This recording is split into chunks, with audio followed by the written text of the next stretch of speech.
नमस्कार दोस्तों, स्वागत है एक बार फिर आपका हमारे इस YouTube चैनल में। तो दोस्तों, आज बात करने वाले हैं कुछ महत्वपूर्ण एमसीक्यू प्रश्नों के बारे में। आज मैं आपसे रूबरू हूँगा कि एमएस वर्ड में किस तरीके के प्रश्न आते हैं, किस प्रकार की डिफिकल्टी का लेवल आपको एपीएस की और अन्य परीक्षाओं में फेस करना पड़ता है। तो कुछ महत्वपूर्ण हिंदी के प्रश्न मैं बात कर लूंगा।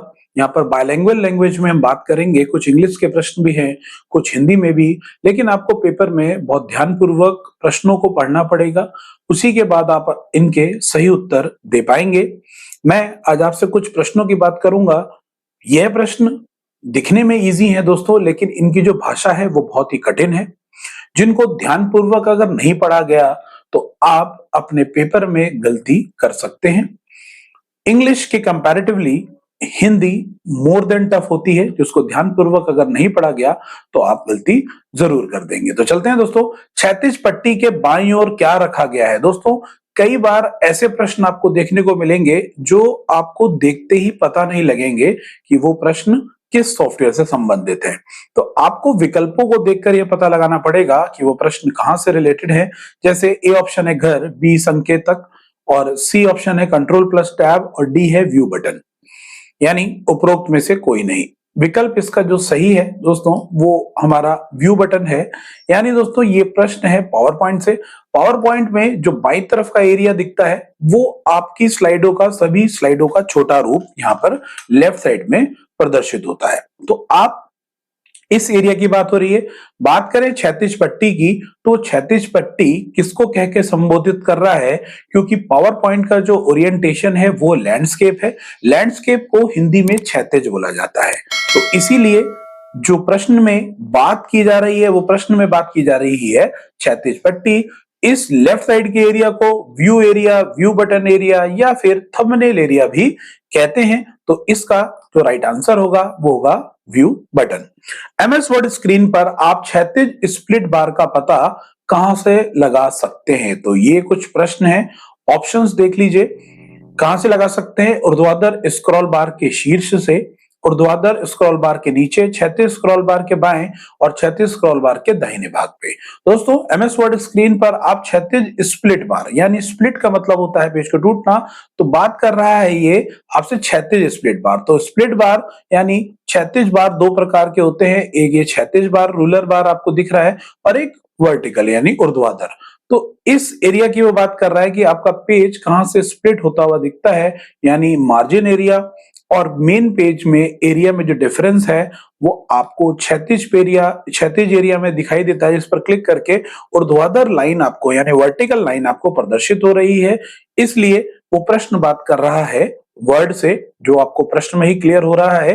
तो ऊर्ध्वाधर स्क्रॉल बार के शीर्ष पर आपको ये प्रदर्शित होगा। क्षैतिज स्प्लिट बार का पता चलता है। जैसे स्प्लिट बार, अगर आप ये ऊर्ध्वाधर है और जब इस पर क्लिक करेंगे तो ये क्षैतिज स्प्लिट बार का पता चल रहा है कि हेडर एरिया कौन सा है और पेज पर लेखन कार्य लिखने का एरिया कौन सा है। तो ऊर्ध्वाधर आपको स्तंभ ये दिख रहा है और इस पे क्षैतिज स्प्लिट एरिया, जहां से पेज का एरिया अलग है, ऊपर आपका हेडर का एरिया कहलाता है। तो इसका जो राइट आंसर है दोस्तों वो है ऊर्ध्वाधर स्क्रॉल बार के शीर्ष पर। तो ऊर्ध्वाधर स्क्रॉल बार के शीर्ष पर इसका राइट आंसर हो गया। आगे चलते हैं, प्रश्न नंबर 3 की बात कर लेते हैं। निम्नलिखित में से कौन सा संरेखण वहां नहीं रखा जा सकता जहां टैब रुकता है। तो दोस्तों देखिए, काफी डिफिकल्ट हिंदी है। संरेखण आपको शायद समझ में ना आए, लेकिन संरेखण को इंग्लिश में अलाइनमेंट के नाम से जानते हैं। अगर आप कहते हैं कि संरेखण के स्थान पर अगर ये सिधाई लिख के दे देते तो समझ में आ जाता, लेकिन एपीएस जैसे महत्वपूर्ण परीक्षाओं का लेवल है, हिंदी दोस्तों टफ अवश्य ही रहेगी। तो आप यहां पर देख सकते हैं संरेखण का मतलब अलाइनमेंट है। कहां नहीं रख सकते? जहां पर वहां नहीं रखा जा सकता जहां टैब रुकता है। तो इसका जो आंसर है वो है उत्तर डी, और डी है संरेखण का औचित्य सिद्ध करें। संरेखण का औचित्य का मतलब है अलाइनमेंट। 4 प्रकार के होते हैं। जैसे वर्ड में बात करूं तो अभी आपको कोई भी लेखन कार्य में यहां पर लिख के दिखाता हूं, तो लेफ्ट अलाइनमेंट में है, ये राइट अलाइनमेंट है, ये सेंटर अलाइनमेंट है, और जस्टिफाई से आपका लेखन कार्य दोनों ओर से समान हो जाता है। तो आप देख सकते हैं यहां पर कुछ पैराग्राफ यहां पर हमने ले लिए हैं। पैराग्राफ आपके सामने है। मैं टैब एरिया दबा रहा हूं तो आप देख सकते हैं ये आपका लेफ्ट टू राइट शिफ्ट हो रहा है। शिफ्ट के साथ टैब दबा रहा हूं तो राइट टू लेफ्ट, यानी कंट्रोल एल से लेखन कार्य लेफ्ट ओर, कंट्रोल आर से लेखन कार्य सिधाई दाईं ओर, कंट्रोल ई से लेखन कार्य सिधाई बीचों बीच, और कंट्रोल जे से दोनों ओर से अलाइनमेंट हमारा पेज बिल्कुल समान हो जाता है। तो दोस्तों ये प्रश्न ये कह रहा है कि टैब की पोजीशन पर हम अपने अलाइनमेंट को, संरेखण को सेट कर सकते हैं। तो टैब पोजीशन 0.5 पर आप देख सकते हो शिफ्ट होता है, शिफ्ट टैब से वापस आता है। तो संरेखण आप यानी अलाइनमेंट आप टैब पोजीशन पे सेट नहीं कर सकते। कंट्रोल एल से लेफ्ट ओर, कंट्रोल आर से राइट ओर, कंट्रोल ई से सेंटर और कंट्रोल जे से जस्टिफाई फॉर्मेट में आप इसे सेट कर सकते हैं। तो इसीलिए इसका आंसर है कि संरेखण का औचित्य हमने सिद्ध किया कि अलाइनमेंट को टैब पोजीशन पर नहीं रख सकते। आगे बढ़ते हैं। What purpose do bookmark serve? English का प्रश्न है। To serve this document in the specific location, यानी आप किसी सेव डॉक्यूमेंट की किसी निश्चित जगह पर। To save a website URL from future reference, आप किसी सेव वेबसाइट का यूआरएल यानी यूनिफॉर्म रिसोर्स लोकेटर किसी फ्यूचर रेफरेंस के लिए सेव करा सकते हैं। To use the document for search, आप डॉक्यूमेंट को सर्च करने के लिए। To save alignment as it is, यानी आप उस अलाइनमेंट को, सिधाई को सेव करने के लिए। तो दोस्तों जो इसका राइट आंसर है वो है आपका बी ऑप्शन। क्यों होगा इसका right answer? To serve a website URL from future reference. तो दोस्तों ये जो बुकमार्क का प्रश्न है, ये आपको विकल्पों से पता लगाना होगा कि ये प्रश्न माइक्रोसॉफ्ट वर्ड से नहीं, ये प्रश्न वेब ब्राउजर से संबंधित है। वहां पर आप अपने किसी भी प्रकार के वेब ब्राउजर में किसी भी वेबसाइट को फ्यूचर रेफरेंस के लिए सुरक्षित कर सकते हैं, जिसकी शॉर्टकट कमांड कंट्रोल डी होती है। यानी बुकमार्क एक ऐसा विकल्प है जो वेब ब्राउजर में अवेलेबल होता है, जिसकी मदद से आप किसी भी वेब पेज को भविष्य में यूज करने के लिए सुरक्षित कर सकते हैं, और उस पेज पर अगली बार डायरेक्ट पहुंचने के लिए बुकमार्क का प्रयोग किया जाता है। यानी आप ऐसा समझ सकते हैं कि कोई विशेष पेज पर आप पहुंच गए हैं, कि कोई ऑनलाइन फॉर्म फिलअप कर रहे हैं और अभी आपके पास दस्तावेज अवेलेबल नहीं है फॉर्म को भरने के, तो आप उस पेज पर बहुत ढूंढ के, बहुत घूम फिर के पहुंचे हैं, तो आप उसी पेज को कंट्रोल डी की सहायता से यानी बुकमार्क की सहायता से सेव करा लेंगे, और फिर नेक्स्ट टाइम जब आप सिस्टम पर बैठेंगे तो एक सिंगल क्लिक में आप डायरेक्ट उसी पेज पर पहुंच जाएंगे। ये है बुकमार्क। आगे चलते हैं दोस्तों, अगला प्रश्न देख लेते हैं। हमारे पास जो अगला प्रश्न है पांचवा, कि what function allow you to type straight quotation in place of smart quotes? Smart quotes क्या होते हैं दोस्तों? कोई ऐसे मुहावरे या ऐसी लाइनें जो महत्वपूर्ण हो। तो इसका राइट आंसर है option D, auto format as your type, यानी ऐसे स्ट्रेट कुछ ऐसे डिजाइन ऑटो फॉर्मेट जो पहले से बने हो, जैसी जरूरत आपको हो उसके अनुसार आपने उस डिजाइन टेम्पलेट को चुन लिया, यानी कुछ ऐसी फॉर्मेटिंग पहले से अवेलेबल हो, यानी ऐसे फंक्शन जो पहले से अवेलेबल हो जिनका आप चुनाव कर सकें। तो इसीलिए स्ट्रेट कोटेशन का मतलब है कि ऐसा कोटेशन जो आपको लिखा लिखाया मिले, यानी ऐसी डिजाइनिंग जो आपको बनी बनाई मिले। तो auto format as your type इसका सही उत्तर होगा। What does control D do? Control D क्या करता है? तो कंट्रोल डी का प्रश्न जो है वो आप सभी को पता है कि कंट्रोल डी से माइक्रोसॉफ्ट वर्ड में फॉन्ट का डायलॉग बॉक्स ओपन होता है, माइक्रोसॉफ्ट एक्सेल में आपका फिल डाउन होता है, और माइक्रोसॉफ्ट पावर पॉइंट में डुप्लीकेट स्लाइड क्रिएट होती है। तो आप प्रश्न को पढ़ेंगे, यानी प्रश्न कंट्रोल डी का है, उसके बाद आपको कैसे पता चलेगा कि प्रश्न वर्ड से है, एक्सेल से है कि पावर पॉइंट से है, उसके लिए आपको विकल्पों को पढ़ना पड़ेगा। तो यहां पर आप जो देख रहे हैं कि कंट्रोल डी किसके लिए प्रयोग कर रहे हैं, तो आपने जब ऑप्शन पढ़े to add a diagonal dialog folder कि bookmark and URL is added also, और overwritten the Google Sheet in Microsoft Excel to insert any subfolder in desktop to save in URL in a system, none of these। तो दोस्तों प्रश्नों को यानी विकल्पों को पढ़कर आपको क्या पता लगा कि ये ना तो एक्सेल से है, ना ही वर्ड से, ना ही पावर पॉइंट से। अभी पिछले प्रश्न में मैंने आपसे बात करी, ये जो विकल्प है ये विकल्प है वेब ब्राउजर से। वेब ब्राउजर में शॉर्टकट कमांड होती है कंट्रोल डी की बुकमार्क के लिए, यानी जो इसका सही उत्तर है वो है bookmark of the URL is added and also content can be overwritten in Google Sheet and Microsoft Excel. यानी किसी भी प्रकार के फ्यूचर रेफरेंस के लिए हम अपने बुकमार्क को कंट्रोल डी की सहायता से सुरक्षित करा सकते हैं। What does control G? Control G क्या काम करेगा? Control G, go to tab is activated while the find and replace dialog box is open. तो दोस्तों यहां पर आपको क्या समझ में आया? कंट्रोल जी जो शॉर्टकट कमांड है वो गो टू का डायलॉग बॉक्स ओपन करती है। जैसे ही मैं वर्ड पर कंट्रोल जी दबाता हूं तो गो टू का डायलॉग बॉक्स ओपन होगा।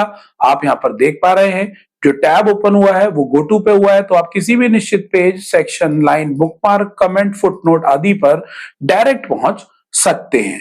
तो गो टू की सहायता से आप डॉक्यूमेंट में किसी निश्चित जगह पर डायरेक्टली पहुंच पाओगे। तो ये प्रश्न आपको मिला जो वर्ड एक्सेल से संबंधित था। Shortcut command control H. तो दोस्तों कंट्रोल एच जो शॉर्टकट कमांड होती है वो रिप्लेस की शॉर्टकट कमांड है। तो इसका जो राइट आंसर है, open the find and replace tool to the lets you search for a character, word, phrase and replace it with something else. मतलब किसी प्रकार के निश्चित शब्द, पंक्ति आदि को ढूंढने के लिए, सर्च करने के लिए रिप्लेस करके फाइंड की मदद से रिप्लेस करेंगे और उसके बाद रिप्लेस की मदद से उसको बदला जाएगा। यानी किसी निश्चित शब्द को ढूंढने के लिए कंट्रोल एफ और किसी निश्चित शब्द को किसी निश्चित शब्द से बदलने के लिए कंट्रोल एच का प्रयोग करते हैं। तो ये रिप्लेस के लिए ऑप्शन बना है। जैसे आप देख सकते हैं अपने वर्ड डॉक्यूमेंट में कई सारे वीडियो शब्द हैं। आप चाहते हैं जितने भी वीडियो शब्द हैं, जैसा कि आपको यहाँ पर मेंशन है, वीडियो शब्द आपको यहाँ पर दिख रहा है, ये रहा। आप चाहते हैं कि वीडियो शब्द रिप्लेस हो जाए ऑडियो में। तो यहाँ पर होम टैब में आपको एडिटिंग ग्रुप के अंदर रिप्लेस ऑप्शन मिलेगा। यहां पर आप ऊपर वो शब्द लिख दीजिए जिसको रिप्लेस कराना है, तो मैंने वीडियो मेंशन कर दिया, और नीचे वो आप शब्द लिख दीजिए जो आपको रिप्लेस कराना है, ऑडियो लिख दिया।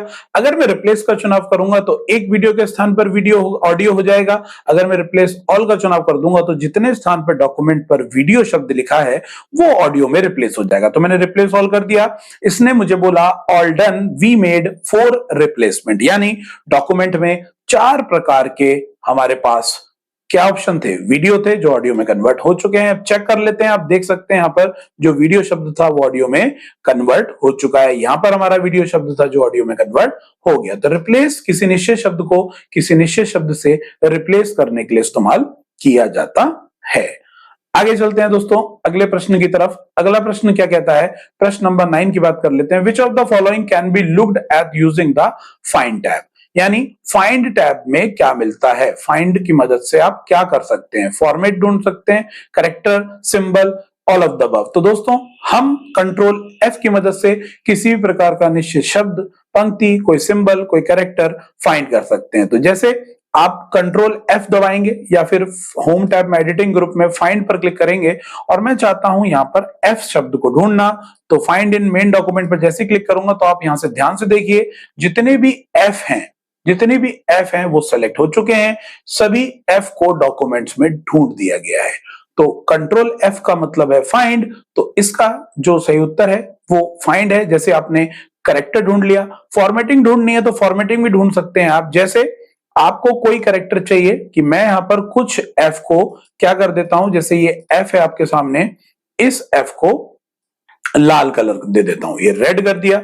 और एक दो एफ मेरे यहां पर हैं, इन एक एफ को मैंने सिलेक्ट किया, इसको भी रेड कर दिया। तो दोस्तों 2 एफ आपके सामने रेड कलर के हैं। तो मुझे यहां पर फाइंड पर जा रहा हूं, एडवांस फाइंड का चुनाव किया, तो मैं एफ को ढूंढना चाहता हूं तो मैं यहां एफ लिख दूंगा। लेकिन मोर पे क्लिक करके, फॉर्मेट पर क्लिक करके, फॉन्ट में जाकर यहां पर मैं कलर ऑप्शन और ऐड कर दूंगा, फॉन्ट कलर रेड, और जैसे ही मैं ओके करूंगा यानी मुझे अब जो ढूंढना है वो रेड कलर का एफ ढूंढना है। और मैं फाइंड इन के अंदर मेन डॉक्यूमेंट पे जब क्लिक करूंगा तो आप देखेंगे एफ बहुत जगह पर है दोस्तों, लेकिन इसने जो हाईलाइट किया है, जो सेलेक्ट किया है, वो ये वाले 2 एफ फाइंड करे हैं जो लाल रंग के हैं। तो इसी प्रकार इसका क्या तात्पर्य हुआ कि हम किसी फॉर्मेटिंग को भी फाइंड कर सकते हैं, किसी कैरेक्टर को भी फाइंड कर सकते हैं और किसी सिंबल को भी फाइंड कर सकते हैं। अगर कोई सिंबल आप बना दीजिए डॉक्यूमेंट में, और जैसे @ सिंबल हमने कहीं बना दिया और उसे फाइंड करना है तो उसको भी आसानी पूर्वक फाइंड कर सकते हैं। मैंने @ बना दिया, कर्सर कहीं और रखिए, फाइंड पर गया, एडवांस फाइंड का चुनाव किया और यहां पर @ सिंबल बना दिया, फाइंड इन मेन डॉक्यूमेंट पर क्लिक किया और जैसे ही क्लोज करूंगा तो आप देखेंगे आप @ सिंबल को भी फाइंड कर पाएंगे। तो किसी निश्चित सिंबल आदि को भी आप यहां से फाइंड कर सकते हैं। एक बार और दिखा देता हूं। आप कहेंगे कि रन नहीं हुआ। रन दोस्तों इसलिए नहीं हुआ क्योंकि ये @ के साथ फॉर्मेटिंग लगी है रेड कलर की, तो आपको इसे पहले रिमूव करना पड़ेगा। तो मैंने यहां से नो फॉर्मेटिंग कर दिया। अब ये @ को फाइंड करेगा मेन डॉक्यूमेंट। तो जैसे मैं क्लोज करूंगा तो आप देख सकते हैं ये @ फाइंड हो चुका है। इसी प्रकार कोई और सिंबल ऐड कर देता हूं। मैं यहां पर हैश सिंबल ऐड कर दिया। कर्सर आपका कहीं और रख देता हूं और एक और मैंने हैश सिंबल यहां पर ऐड कर दिया। कर्सर आप कहीं और रख दीजिए। फाइंड पर जाइए, एडवांस फाइंड का चुनाव कीजिए और यहां पर हैश कर दीजिए। फाइंड इन के अंदर मेन डॉक्यूमेंट पर क्लिक करेंगे तो आप देखेंगे जो जो आपने स्पेशल सिंबल बनाए थे हैश, वो दोनों हैश यहां पर फाइंड हो चुके हैं। तो फाइंड की मदद से आप ढूंढ सकते हैं किसी भी कार्य को। किसी पृष्ठ का शीर्ष लेख या पाद लेख, दोस्तों ऐसी हिंदी बहुत खतरनाक होती है, यानी कई बार आपको उसे डबल मीनिंग पर भी बात को ले जाएंगे कि शीर्ष लेख तो दोस्तों समझ में आ रहा है ऊपर का हिस्सा, but what is the meaning of पाद लेख? पाद लेख का मतलब है सबसे नीचे का हिस्सा, यानी तल पर उपस्थित बात को आप पाद लेख बोल सकते हैं। यानी ये बात कर रहा है शीर्ष का मतलब हेडर की और पाद का मतलब फुटर की। तो पाद को यहां पर फुटर से संबोधित किया गया है। तो पूछ रहा है स्वचालित रूप से। स्वचालित का मतलब हो गया अपने आप, ऑटोमेटिक। ऑटोमेटिक का मतलब हो गया डिफॉल्ट रूप से। तो डिफॉल्ट रूप से हेडर फुटर कहां लगता है दोस्तों? तो विकल्प है आपका उपरोक्त में से विकल्प डी हमारा सही है, प्रत्येक पृष्ठ पर। यानी आप सभी को पता है कि हेडर फुटर जब हम लगाते हैं तो डिफॉल्ट रूप से वे आपके प्रत्येक पृष्ठ पर ऑटोमेटिक लग जाता है। हेडर फुटर को 3 प्रकार से लगा सकते हैं, पहले पेज को छोड़कर, सभी पेजों पर, ऑड पेजों पर या फिर इवन पेजों पर। हेडर का मतलब क्या होता है दोस्तों? हेडर का मतलब होता है ऊपर का हिस्सा। यानी जब इंसर्ट पे जाके आप हेडर का चुनाव करेंगे हेडर पर, तो आप देखेंगे कि ये जो एरिया आपको दिख रहा है ऊपर का, ये वाला एरिया, ये हेडर है। और अगर गो टू फुटर पे क्लिक करूंगा तो पेज के तल वाला हिस्सा हमारा फुटर कहलाता है, जिसमें हम किसी भी प्रकार का date, time, page number, image आदि लगा सकते हैं। और एक बार हेडर फुटर लगाने पर वह आपके सभी पेजों पर प्रदर्शित होगा। इनमें से कौन सा टूलबार आपको फॉन्ट के आकार को बदलने में अनुमति करता है? स्वरूपण। स्वरूपण मतलब दोस्तों फॉर्मेटिंग हो गया। विकल्प उपरोक्त सभी, उपरोक्त में से कोई नहीं। तो विकल्प बी इसका राइट आंसर है, क्योंकि बी है स्वरूपण और स्वरूपण का मतलब होता है फॉर्मेटिंग। दोस्तों ये प्रश्न 2003 से है। 2003 संस्करण में रिबन और टैब नहीं होते थे, उसमें मेन्यूज होते थे और टूलबार्स होते थे। फॉर्मेटिंग टूलबार और स्टैंडर्ड टूलबार 2003 संस्करण का महत्वपूर्ण हिस्सा थे। यानी फॉन्ट का आकार आप किसी भी प्रकार की रूपरेखा में अगर परिवर्तन करना है, क्योंकि फॉन्ट का आकार भी स्वरूपण के अंतर्गत आता है। स्वरूपण का मतलब हो गया रूपरेखा में परिवर्तन, मतलब फॉर्मेटिंग में परिवर्तन। तो स्वरूपण की मदद से आप, फॉर्मेटिंग टूलबार की मदद से आप लेखन कार्य की रूपरेखा यानी उसके साइज आदि में परिवर्तन कर सकते हैं। निम्नलिखित में से किस फंक्शन कुंजी का प्रयोग वर्तनी जांच? वर्तनी जांच में आप देख सकते हैं, सभी को, आप लोगों को पता है कि आप किसी भी प्रकार की स्पेलिंग को चेक करना चाहते हैं कि अगर आप यहां पर GREMMER लिख, तो आप देखेंगे इसकी स्पेलिंग करेक्ट हो चुकी है। F7 शॉर्टकट कमांड होती है स्पेलिंग को चेक करने की व उसे ठीक करने की। गलत शब्द के नीचे लाल रंग की रेखा, सही शब्द के नीचे किसी प्रकार की रेखा नहीं आती। और अगर किसी ग्रामर मिस्टेक है, ग्रामेटिकली मिस्टेक है अगर किसी शब्द में और स्पेलिंग ठीक है, तो उस शब्द के नीचे हरे रंग की, और जब कंप्यूटर असमंजस की स्थिति में होता है तो नीले रंग की रेखा प्रदर्शित होती है। अगला प्रश्न देख लेते हैं दोस्तों।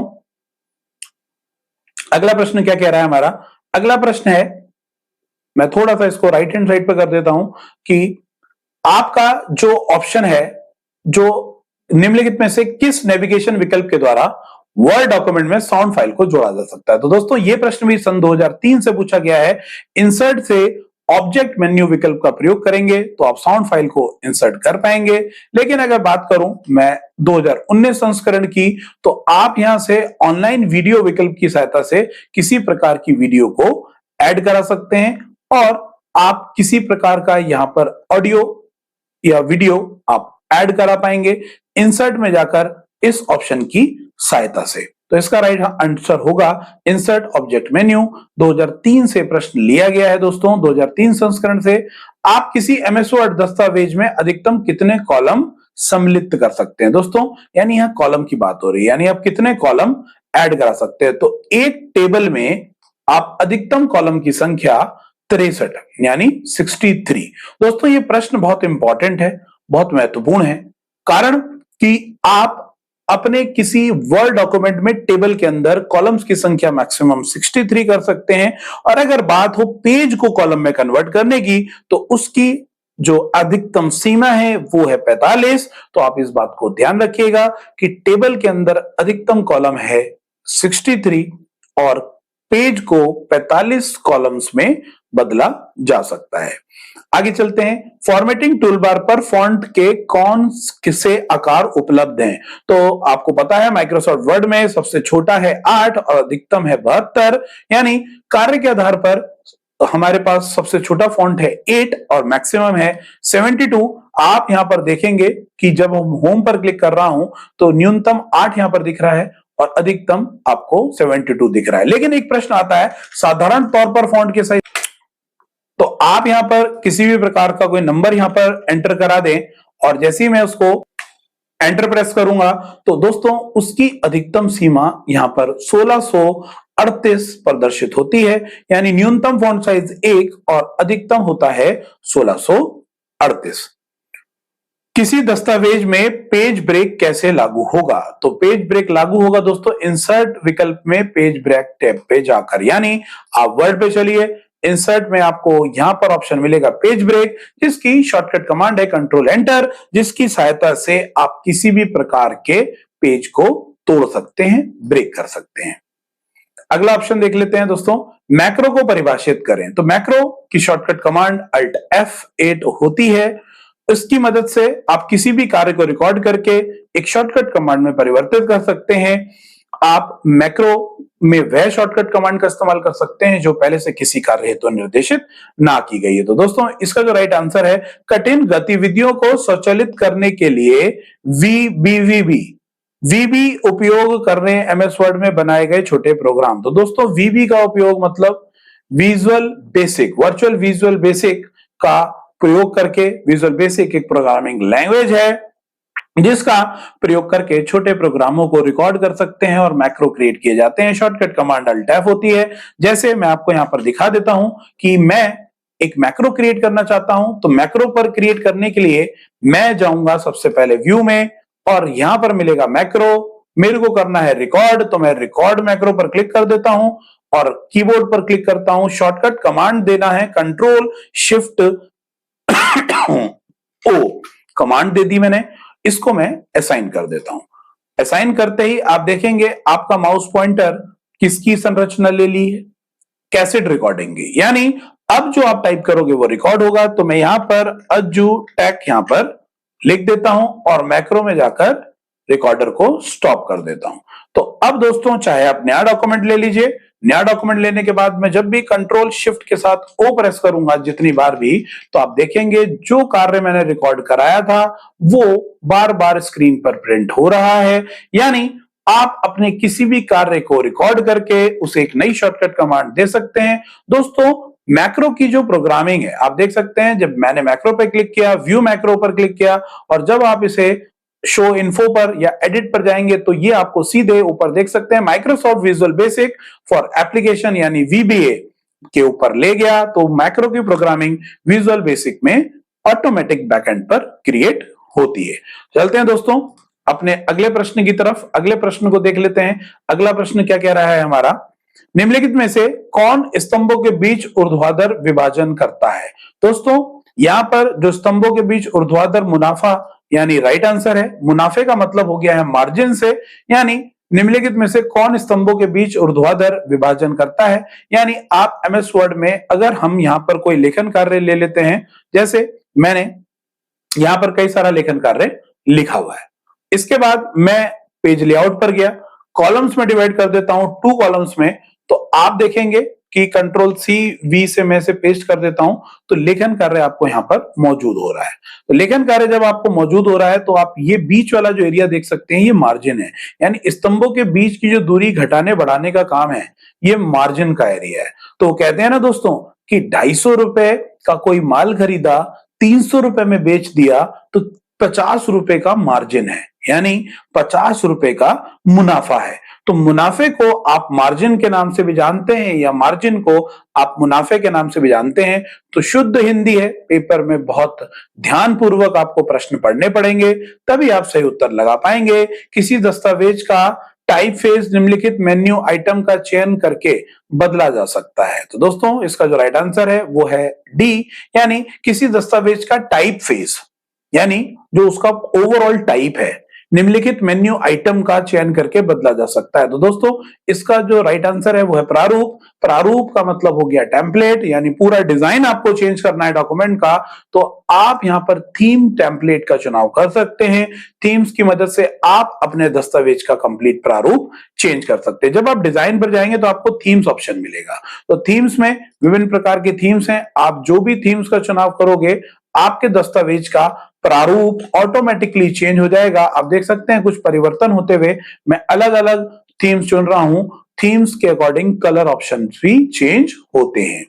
आगे चलते हैं दोस्तों, लास्ट प्रश्न है माइक्रोसॉफ्ट वर्ड का, कॉलम की चौड़ाई को स्वचालित रूप से फिट करने के लिए हम क्या करते हैं। तो दोस्तों हम क्या करेंगे, हम कॉलम के किनारे पर 2 बार राइट क्लिक करेंगे तो हमारी कॉलम की चौड़ाई बड़ी हो जाएगी। तो दोस्तों कॉलम की चौड़ाई से बात है तो ये प्रश्न एक्सेल से पूछा जा रहा है, यानी वो बोल रहा है कि आपने किसी कॉलम में कुछ लेखन कार्य लिखा और वो अधिक बड़ा हो गया कुछ इस प्रकार से, तो आपको इस लेखन कार्य के अनुसार अपना कॉलम चौड़ा करना है। तो उसके ऊपर डबल क्लिक करेंगे, इस प्रकार से जब आप क्लिक करोगे यहां पर जाकर डबल क्लिक, तो आपका जो कॉलम है वो लेखन कार्य के अनुसार चौड़ा हो गया। एक बार और समझते हैं कि आपने कोई नंबर डिजिट यहां पर इनपुट कर दी और वो आपके सेल से बड़ी है, या आप कोई लेखन कार्य लिख रहे हैं वो आपके सेल से बड़ा है, तो आप चाहते हैं फिट हो जाए, जितना लेखन कार्य कॉलम में है उसके अकॉर्डिंग फिट हो जाए, तो आप इस जगह आकर डबल क्लिक करेंगे इस प्रकार से, तो आपका कॉलम लेखन कार्य के अनुसार उतना चौड़ा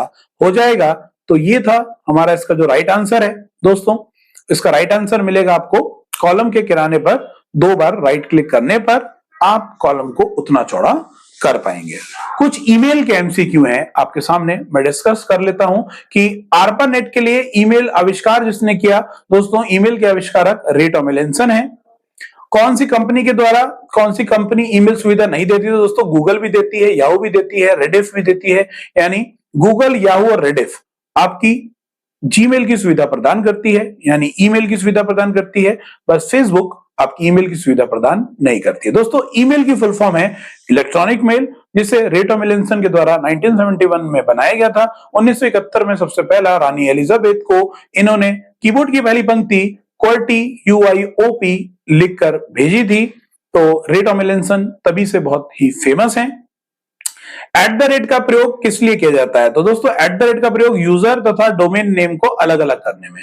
यूजर नेम और डोमेन नेम क्या होता है दोस्तों, यानी यूजर नेम किसी यूजर का नाम होता है, जैसे आप यहां पर कुछ भी मेंशन कर दीजिए, जैसे अज्जू टेक 0509, ये हो गया मेरा यूजर नेम।